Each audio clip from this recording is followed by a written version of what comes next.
Las Vegas, a glittering mirage in the middle of the Mojave Desert. Today, it's the land of neon dreams, high-stakes gambling, spontaneous Elvis weddings, and billion-dollar mega resorts. But if you strip away the neon, you'll find something even more fascinating. A story of survival, reinvention, and ambition unlike anywhere else on Earth. This is the story of how a dusty patch of desert with a few springs became the world's most famous playground. Before there were slot machines, there were springs. Long before Bugsy, Siegel, or the Rat Pack, the Las Vegas Valley was home to the Southern Paiute people who settled around natural water sources. Imagine a desert with hidden meadows. That's what Spanish explorers found in the 1820s. In fact, Las Vegas literally means the meadows in Spanish. For centuries, the Paiutes thrived here, growing crops and moving seasonally across the valley. But in 1829, a Mexican scouting party led by Rafael Rivera stumbled upon the springs. His discovery gave caravans on the Old Spanish Trail a crucial rest stop. This one small oasis would eventually put Las Vegas on the map. In 1855, Mormon missionaries built a small adobe fort here, the first permanent European-style settlement in the valley. It didn't last long. Farming was tough, conflicts with native Paiutes flared, and the mission was abandoned within 2 years. Still, that fort mattered. Today, the site is preserved as the old Las Vegas Mormon Fort State Historic Park, often called the birthplace of Las Vegas. A dusty fort with walls of adobe might not scream future neon capital of the world, but it was the seed.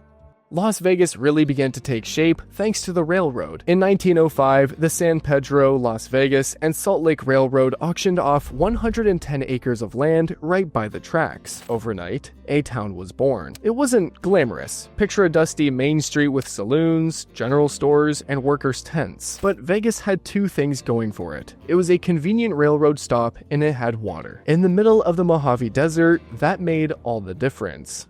1931 was the year Vegas's fate was sealed. In the middle of the Great Depression, Nevada legalized gambling. At the very same time, construction began on the Hoover Dam just 30 miles away. Tens of thousands of workers flooded into the area, looking for entertainment after long, back-breaking shifts. Boulder City, the planned community built for dam workers, banned alcohol and gambling. But just up the road, Las Vegas was wide open. The workers poured into Fremont Street, where neon light casinos offered cheap booze, card tables, and showgirls. The city's reputation as a place to cut loose was born right there on the backs of dam workers.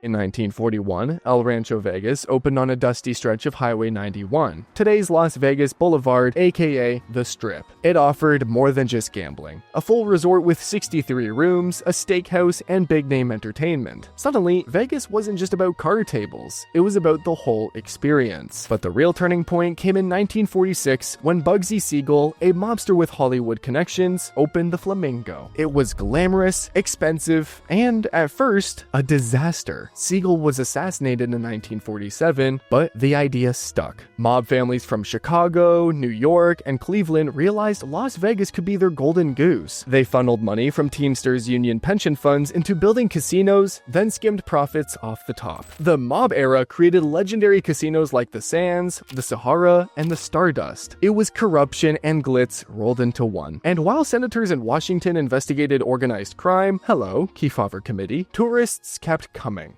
In the 1950s and 60s, the Rat Pack turned Vegas into the coolest stage in America. Frank Sinatra, Dean Martin, Sammy Davis Jr., Joey Bishop, and Peter Lawford. They weren't just entertainers, they were nightlife. They performed at the Sands, then party until sunrise. Crowds packed the Copa Room to see them, and casinos marketed entire weekends around Rat Pack shows. Sinatra's mob ties only fueled the mystique. And here's a piece of trivia. The Rat Pack's celebrity status actually helped push desegregation in Vegas. Sinatra insisted that Sammy Davis Jr. be allowed to stay in the same hotels he performed at, breaking down color barriers in the city. This part is hard to believe today, but in the 50s, Vegas actually promoted atomic bomb tourism. Just 65 miles away, the Nevada test site was detonating nuclear bombs in the desert. The mushroom clouds were visible from hotel rooftops. Casinos sold atomic cocktails, hosted dawn bomb parties, and even ran fashion shows with Miss Atomic Bomb. Tourists would sip martinis while watching nuclear fireballs light up the horizon. Only in Vegas could nuclear testing become part of the marketing campaign. By the late 1960s, the mob's grip on Vegas began to slip, thanks in part to one eccentric billionaire, Howard Hughes. He moved into the Desert Inn in 1966, refused to leave, and eventually just bought the hotel. Then, he bought another and another. Hughes spent hundreds of millions quietly snapping up properties along the Strip. His arrival marked a big shift. The mob was being pushed out, and corporate ownership was moving in. By the late 1980s, Las Vegas casinos were no longer mob fronts. They were corporate assets traded on Wall Street. In 1989, Steve Wynn opened the Mirage, the first true mega resort. With its erupting volcano and tropical theme, it was unlike anything the Strip had seen. The Luxor Pyramid with its skybeam, the Venetian with gondola rides, and the Bellagio with dancing fountains. Vegas had reinvented itself again, not just as a gambling town, but as a destination for families, conventions, and over-the-top entertainment. Cirque du Soleil shows, Michelin-starred restaurants, and luxury shopping joined the mix. Vegas was no longer just for gamblers. Now it was for everyone.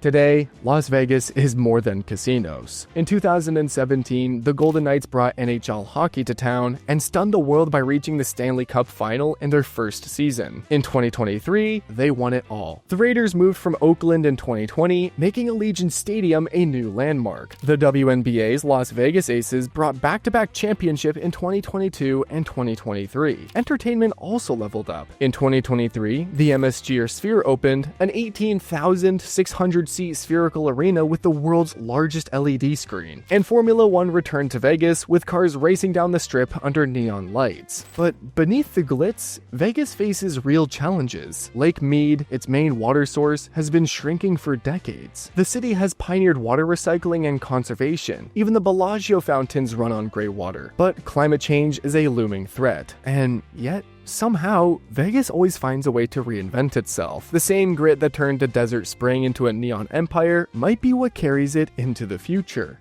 So, there you have it. From Paiute Meadows and Mormon Forts, to mob bosses and mushroom clouds, to billion-dollar mega resorts and Stanley Cup champions, Las Vegas is a city that never stops reinventing itself. It didn't strike gold in the ground, it created its own gold mine out of dreams, neon, and a little bit of sin.